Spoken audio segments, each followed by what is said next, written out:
All right, guys, welcome to 20 Minutes of Fitness. Today we've got the CrossFit Open, what is this, 23.1. So we've got the rower, the barbell, we got rings set up in the tree. The wall ball target, that blue line, I gotta hit above the bottom of the blue line. And then toe to bar on that rig over there. This is all set up according to CrossFit's little thing here, so you guys can see this is what it should look like if you're doing it. Camera's here, so it's quite a ways from seeing any of this stuff, but whatever, that's how they do it.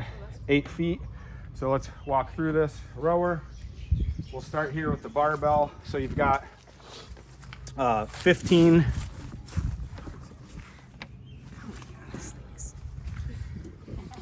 you got 15 pounder on the inside, you got a 25 pounder here, and then you have a 10 pounder here. I'm using a woman's bar. You see the yellow? It's a 35 pound bar. So I've got 100 pounds of weight and a 35 pound bar for the 135. Okay. And same thing on this side, the 15. You don't have to zoom in on it. 25, 10. And guys, make sure you have the collars. Okay. All right. Next up. So this line is supposed to be 8 feet from all your other stuff. So here's our line. You have to stay outside of the lines. There's your 8 feet. Okay, and as you see, our rings are right there. Over here, we have a toe to bar station. I'm probably not gonna use this one. I'll probably use that one until I get tired, then I'll use this one. 20 pound med ball. And this guy has to be 10 feet. So like I said, it is 10 feet to the bottom of that blue line up there. Here at CrossFit Rust Bucket, they didn't have a 10-foot target, so I had to put one up. There you go. You can see that black. There was a target. You can see the black 10 up there, the little arrow. If you can't, oh well. That's it. That's the setup, ladies and gentlemen.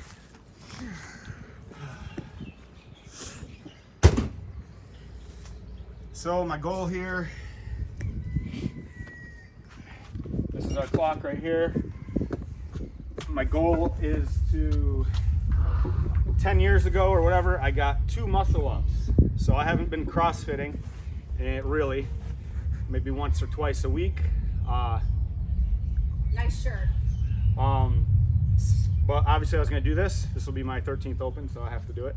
And hopefully I get more than 2 muscle ups. If I don't, I understand, but I think I should. I can't see the clock at all. We'll see. Tell me. I mean, it's in the shot. It's okay. Not like we're trying to. We can't do much about it. Okay. Unless, can we move it forward? Yeah, I think moving it forward might be helpful. It doesn't matter where it is. See it now? It's not blocking anything. Let me see. No, it's just the colors. It's fine. You can't see it because you're looking at that little thing.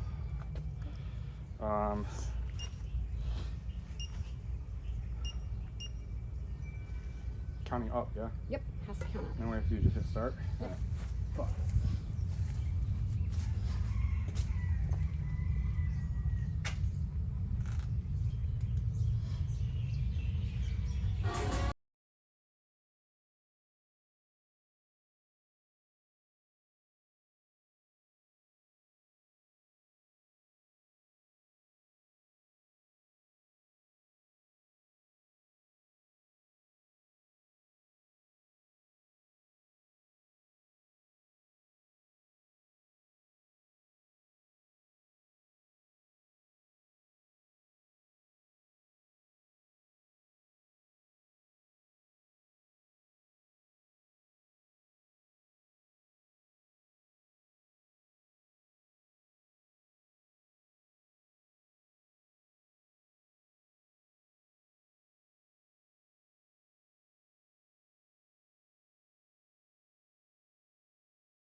All right, guys, I just finished 14-4, 12, 23-1. I got 1 rep worse than I got 10 years ago, but considering I'm not doing CrossFit, and the last probably 2 weeks I haven't done much anything. So, a couple pointers. Number 1 is setup. Don't do this shit outside. Look at that hole I dug. And if you see my shins, look at that. They both look like that. Smoked my shins. So those of you doing it in your yard, find some pavement or don't drop the bar, but I wouldn't do that. So quick tips on the rower.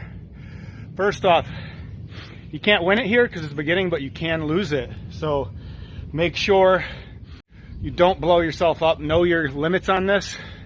You want to come off of this, being able to go right over to do some toes to bar. I think I was dead on 3 minutes, which is pretty exactly what I wanted. I think the guys in the demo were off in 2:15. I think Lazar was off, and BKG was off in like 2:30, something like that. So I added 30 seconds to BKG's. Figured that'd be a good pace, and it was, and that's pretty good seeing I haven't been on a Concept 2. I've been on it once in 7-8 months, yeah. Next up, everybody's setup is the same, so there's nothing really to tell you there. But toes to bar, break them early and often. If you redline there, you're in trouble. If you noticed, I got cramps. It's pretty obvious I end up, if you do get cramps, you can see what I did. I picked up a medicine ball and lean against it. That puts some pressure on your abs and it makes the cramp stop. I learned that the hard way.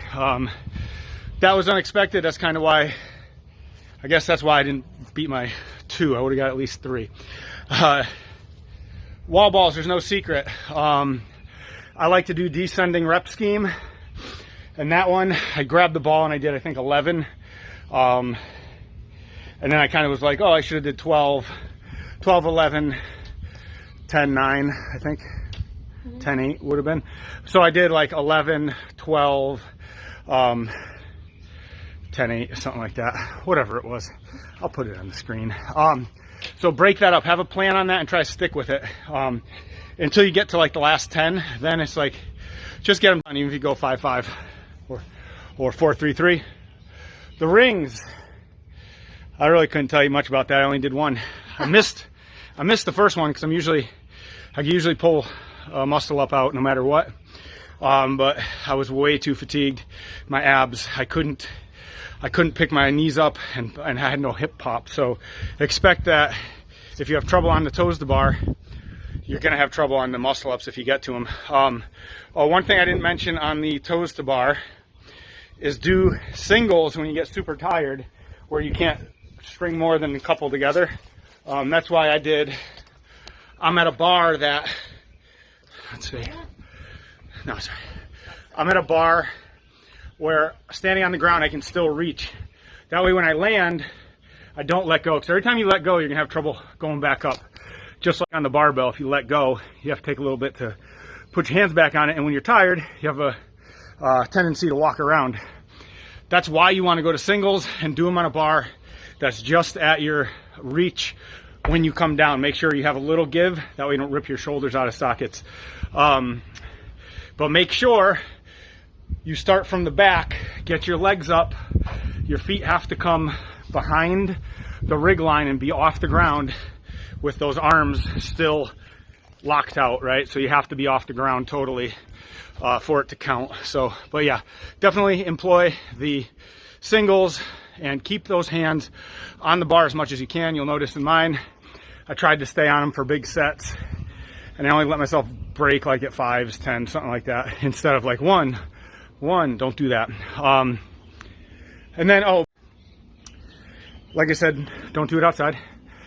And if you're tired, I wouldn't suggest touch and go. That took a lot out of me when I did those. But I knew I was running out of time, so I had to do something there.